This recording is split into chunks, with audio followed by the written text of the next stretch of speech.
Hi everyone, this is Ms. Granger. In this video, we're going to continue learning about the causes of World War II, but this time talking about the 1930s. So you should have learned already about Hitler, the United States economy, and the 1920s. And now we're on the back of your notes, starting with 1930. So again, you're going to see on the left kind of these bigger timeline-ish type of trends. One thing leads to another thing, and so on. On the right, you'll see a timeline with some fill-in-the-blanks and some images. So we're going to start over here on the left and first talk about the American economy. So the American economy is doing pretty poorly in the 1930s with the onset of the Great Depression, mass unemployment, food lines, big social issues. It really impacts the whole rest of the world. In fact, after the stock market crashes, other American banks collapse, and this essentially means that regular people have no access to their money. Go to the bank to take their money out, and the bank does not have the money to give them because they have loaned it out and made loaning errors. Essentially, this leads to people just having no money. So this has kind of three big outcomes. First, on the very left here, this causes social problems and global mass unemployment.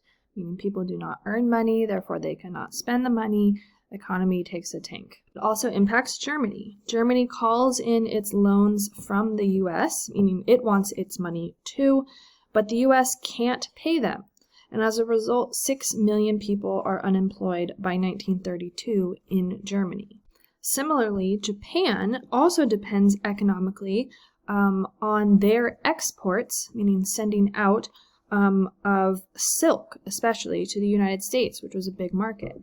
But the United States in this Great Depression cannot afford the silk that it used to. So it stops buying silk from Japan.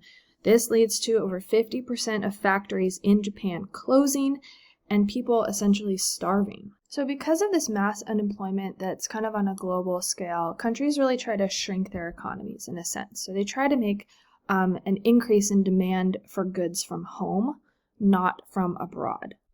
And as a result of Germany and Japan's economic woes, as a result of America's Great Depression, Germany, Japan, and Italy become increasingly jealous of Britain and France, who can still trade with their empires and their territories and their colonies. So they still have a business of economy in a sense that is not as bad because they have territories.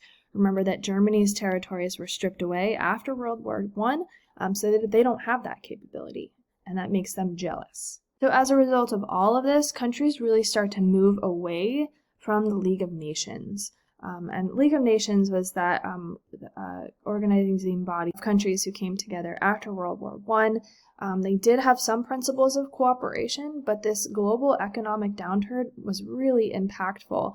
And so countries kind of start doing what they can because they are desperate. So that's it for this lesson.